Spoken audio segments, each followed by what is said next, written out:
Presiden Jokowi bicara soal isu reshuffle di Kabinet Indonesia Maju. Jokowi menyebut lihat besok pukul 10 pagi. Hal ini disampaikan Presiden usai acara Hari Pers Nasional di Ancol, Jakarta Utara. Ditanya soal rencana reshuffle, Jokowi menyebut lihat besok pukul 10 pagi. Ditunggu saja jam 10. Apa benar Pak Hadi yang akan menjadi Kemenkopolhukam Pak? Apa?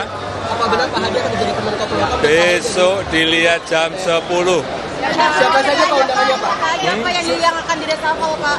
Besok dilihat saja jam 10. Pak isu beredar Pak Ahy juga jadi Menteri ATR Pak. Apakah benar itu Pak? Besok ditunggu saja. Pak, bocoran Pak.